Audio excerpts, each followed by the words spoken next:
जिस तरीके से मेरे पति को मारा गया उसी तरह उन्हें मारा जाए। जितना दर्द हमारे पति को पहुंचा है उतना ही दर्द उनको पहुंचे, तब जाके हमारे पति को आत्मा को शांति मिलेगी, तभी हम लोगों को भी शांति मिलेगी, और कुछ नहीं चाहिए। कड़ी कार्रवाई में परिस्थितियां और समय, अब पुलिस पकड़ने जाए और पुलिस के ऊपर उनके पास लाइसेंसी बंदूक है, वो फायर करने लगे तो पुलिस गोली तो खाएगी नहीं।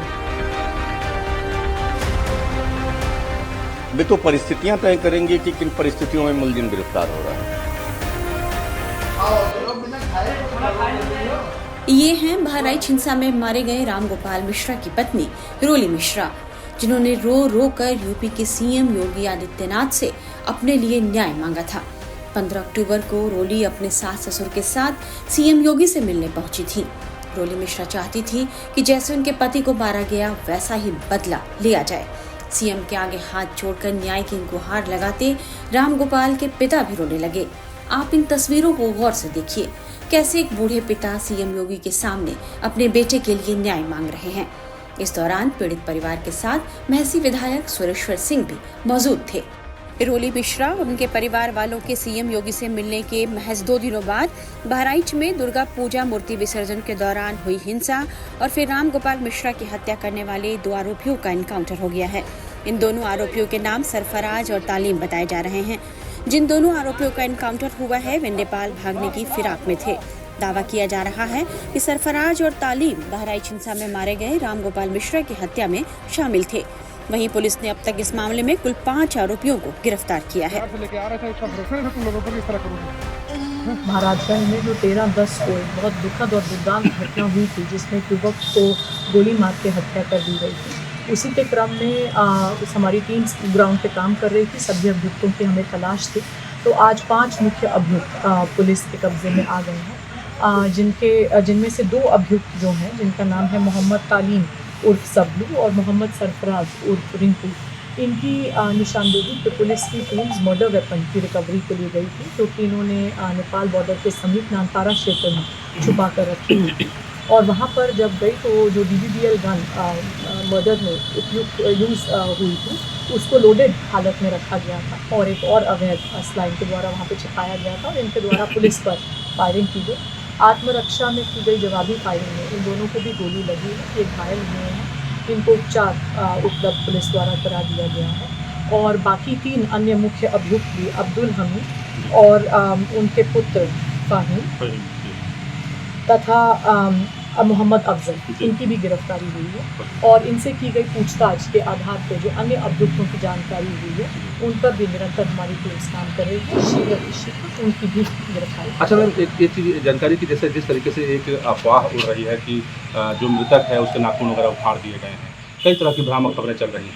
जी, पोस्टमार्टम के अनुसार मृतक की मृत्यु गोली लगने के कारण हुई है और अन्य जो चीज़ें बताई जा रही हैं वो सब भ्रामक है, जिनकी पुष्टि पोस्टमार्टम से नहीं हो रही है। क्या लगता है कि जैसे मुख्य आरोपी तो सभी पकड़ लिए गए हैं, लेकिन ये छापेमारी क्या अभी जारी आपकी रहेगी या? जी बिल्कुल जारी रहेगी। जैसे जैसे नए तथ्य आ रहे हैं, जो भी कोई लोग इसमें समर्थक प्रोत्साहक के रूप में या इसको पूरा प्लान करने में, इनको संरक्षण देने में संलिप्त पाए जाते हैं, सभी के खिलाफ ठोस कार्रवाई की जाएगी।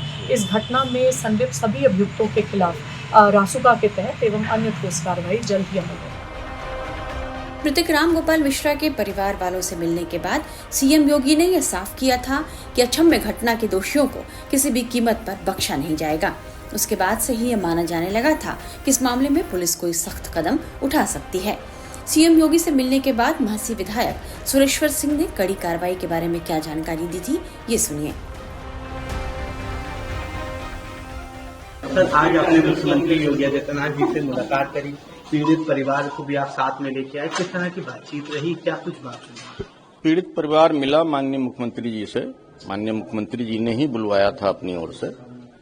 पीड़ित परिवार ने अपनी बात कही कि कड़ी कार्रवाई होनी चाहिए। उस पर उनका आश्वासन था कि कठोर से कठोर कार्रवाई होगी, जो भी दोषी होगा और जो इस घटना में शामिल रहा होगा उसके खिलाफ कड़ी से कड़ी कार्रवाई होगी।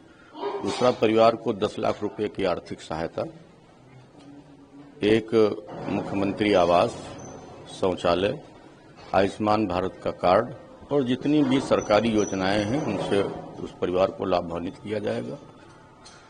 तो उसकी पत्नी हाई स्कूल पास है, तो अगर उसके लायक कोई ऐसी चीज है या नौकरी है या संविदा पर कोई ऐसा मानक के अनुसार रहेगा तो उस पर भी विचार करने के लिए कहा। एक और अहम सवाल है सर, आप उसकी विधानसभा से चीजें आपने देखी, क्या कुछ बड़ी वजह मानते हैं जो चीजें इतनी बढ़ गई और बात यहाँ तक आ गई कि पूरे जिले में स्थानीय स्थिति नहीं, पूरे जिले में स्थिति नहीं उत्पन्न हुई, अगल बगल के गांवों में स्थिति उत्पन्न हुई और उसके पीछे जो अधिकारी थे उनको दंडित किया जा चुका है।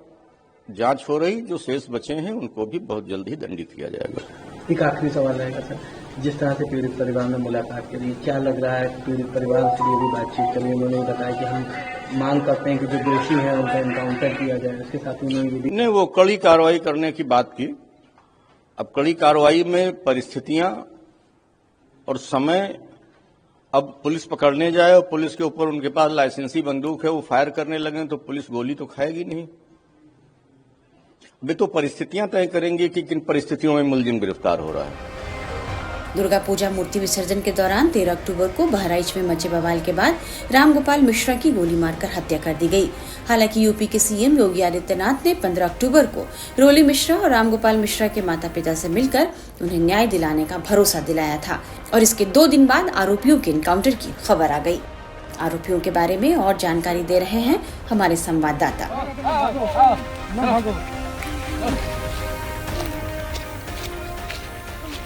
सरफराज के बारे में जानकारी अभी मिल पाई है। हमीद का बेटा है सरफराज, नेपाल भागने की कोशिश कर रहा था। दोनों बाप बेटे आरोपी थे, एक भाई भी इस मामले में आरोपी रहा है। हमीद तक पुलिस नहीं पहुंच पाई है, लेकिन सरफराज के साथ एक और व्यक्ति था, ऐसी जानकारी पुलिस के सूत्रों से मिल पाई है। वो भी घायल हुआ है, ऐसी भी जानकारी निकलकर सामने आई है। दोनों घायलों को अस्पताल ले जाया गया है, प्रारंभिक तौर पर यह जानकारी मिली है।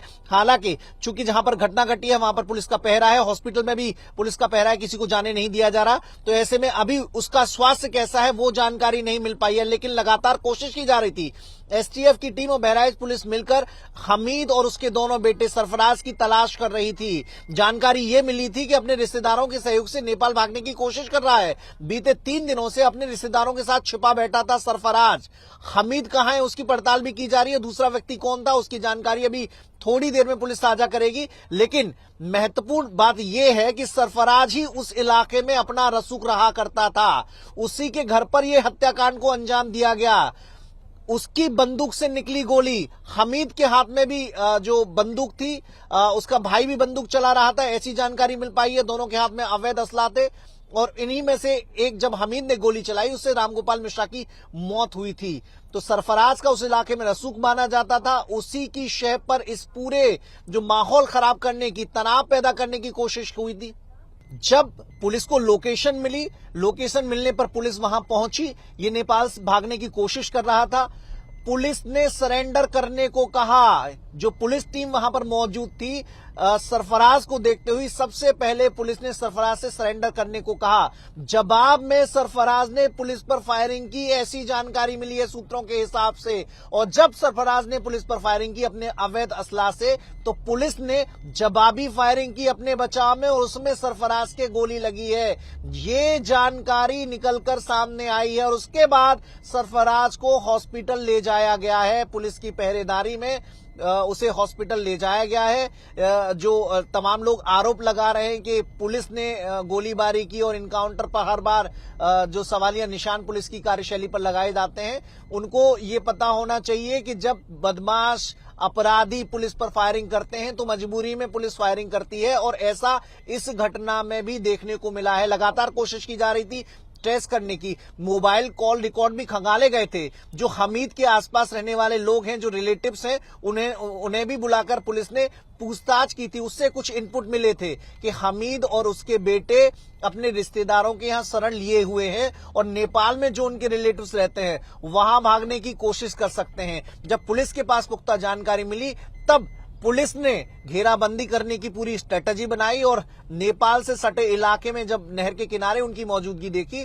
तो पुलिस ने सरेंडर करने को कहा। सरेंडर करने को तैयार नहीं हुआ सरफराज, उल्टे उसने गोली चला दी, जिसके बाद जवाब में पुलिस ने फायरिंग की और फायरिंग में सरफराज के गोली लगी। उसके बाद घायल सरफराज को हॉस्पिटल ले जाया गया है। रामगोपाल मिश्रा की हत्या का आरोप अब्दुल हमीद और उसके बेटों पर है। मीडिया रिपोर्ट्स के मुताबिक हमीद ने ही अपने लाइसेंसी बंदूक से रामगोपाल को गोली मारी। इस मामले में अब तक 50 से अधिक लोगों को पुलिस ने गिरफ्तार किया था। दरअसल बहराइच जिले में 13 अक्टूबर को मूर्ति विसर्जन के दौरान हिंसा भड़क उठी थी। इस दौरान हरदी थाना इलाके के रेहवा मंसूर गांव के रहने वाले 22 साल के रामगोपाल मिश्रा की हत्या कर दी गई। वह दुर्गा प्रतिमा विसर्जन के लिए जुलूस में आगे आगे चल रहे थे। यह जुलूस जब महाराजगंज बाजार के समुदाय विशेष के मोहल्ले से गुजर रहा था तो नारेबाजी और डीजे बजाने को लेकर दोनों पक्षों में कहासुनी हुई और फिर बवाल मच गया और आरोपियों ने यहीं पर रामगोपाल को अगवा कर उसकी हत्या कर दी। रामगोपाल की मौत की खबर फैलने के बाद बहराइच में बवाल मच गया, आगजनी और तोड़फोड़ शुरू हो गई थी। इस पूरे घटनाक्रम पर सूबे के सीएम योगी आदित्यनाथ खुद नजर बनाए हुए थे, इसलिए अधिकारियों पर आरोपियों को जल्द से जल्द पकड़ने का भारी दबाव था।